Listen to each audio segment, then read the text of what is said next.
اعوذ باللہ من الشیطان الرجیم۔ پناہ مانگتا ہوں میں اللہ کی شیطان مردود سے۔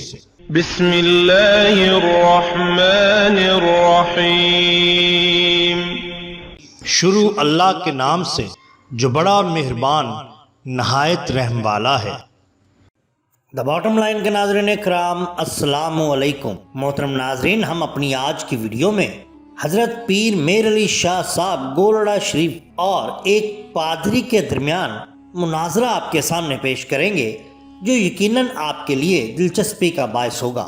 یہی نہیں کہ آپ نے عیسائی پادریوں کے ساتھ مناظرے کیے، بلکہ اس کے علاوہ آپ نے احمدیوں سے بھی بے شمار مناظرے کیے۔ ایسے ہی ایک مناظرے کی روداد آپ کے سامنے پیش کرتے ہیں۔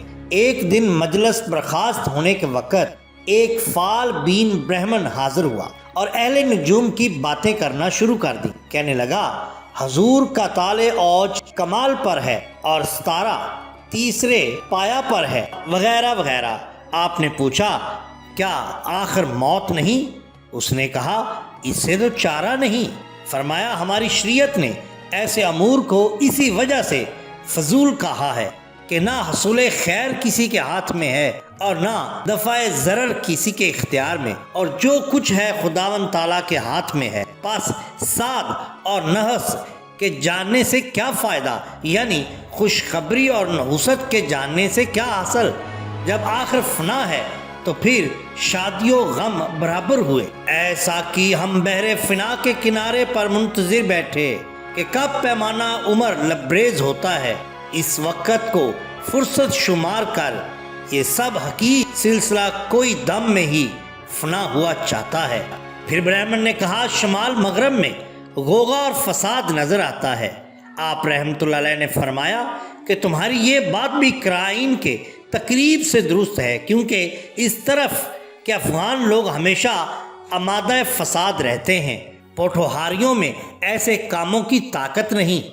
اسی طرح بیان کیا جاتا ہے کہ ایک امریکی پادری گولڑا شریف آیا اور مجلس میں داخل ہوتے ہی سوال پیش کیا کہ مسلمانوں کا تو دعویٰ ہے کہ قرآن مجید میں ہر چیز کا ذکر موجود ہے، حالانکہ حضرت امام حسین علیہ السلام جن کی زندگی میں قرآن 6 برس تک نازل ہوتا رہا، ان کا نام تک قرآن میں موجود نہیں۔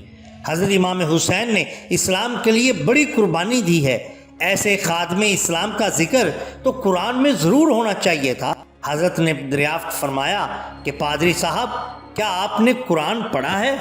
کہنے لگا، میں نے قرآن پڑھا ہے اور اس وقت بھی میری جیب میں موجود ہے۔ فرمائیے، کہاں سے پڑھوں؟ آپ رحمۃ اللہ علیہ نے اپنے علماء کی طرف دیکھا اور مسکرا کر فرمایا، سبحان اللہ، پادری صاحب کو بھی قرآن خوانی کا اور قرآن دانی کا دعویٰ ہے۔ یہاں صورتحال یہ ہے کہ عمر گزر گئی ہے اس دشت کی سیاہی میں، مگر اس دعوے کی مجال نہیں۔ پھر پادری سے مخاطب ہو کر فرمانے لگے، اچھا پادری صاحب، قرآن پڑھیے، کہیں سے بھی پڑھ دیجئے۔ وہ مؤدب ہو کر بیٹھ گیا اور عربی لہجے میں ترتیل سے پڑھنے لگا، اعوذ باللہ من الشیطان الرجیم، بسم اللہ الرحمن الرحیم۔ قبلہ عالم قدس سرا نے اشارے سے روک کر کہا، پادری صاحب بس، خاموش ہو جائیے، سنیے، اعوذ تو قرآن کا حصہ ہی نہیں، بسم اللہ الرحمن الرحیم ہے، اور باقاعدہ ابجد اس کے عدد 786 ہیں۔ اب ذرا آپ کاغذ پینسل نکالیے اور دیکھیے کہ کتنے بنتے ہیں۔ امام حسین علیہ السلام کے عدد ہیں 210۔ آپ کا سن پیدائش 4 ہجری، سن شہادت 61 ہجری، کرب و بلا 261 عدد، امام حسن 200 عدد، سن شہادت 50، اس طرح کل 786۔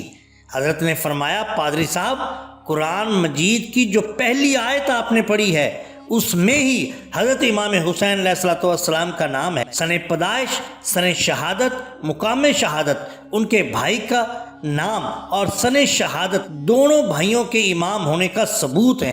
آگے چلیے تو شاید ان کی زندگی کے کئی واقعات اور بھی مل جائیں۔ اس پر اس پادری نے کہا، عربوں کے علم ہندسہ اور جفر وغیرہ کا ذکر مستشرقین یورپ کی کتابوں میں میری نظر سے گزرا ہے، لیکن یہ معلوم نہیں تھا کہ مسلمانوں نے ان علوم کے اندر اتنی گہری تحقیق کی ہوئی ہے۔ آپ کو استاد نے بتایا ہوگا کہ حروف مقطعات کے اندر معانی اور مطالب کا ایک جہان پوشیدہ ہے۔ اس قسم کی کیفیت دیگر حروف اور الفاظ قرآنی کی بھی ہے، اگرچہ ان معانی پر انسان اپنی کوشش اور تحقیق سے پوری طرح ابھی مطلقاً علم حاصل نہیں کر سکا۔ قرآن مجید کے باطنی رموز اور معانی پر اطلاع، تحقیق اور تفشیش سے زیادہ خدا تعالیٰ کے فضل اور انسان کے نیک عمل پر موقوف ہے۔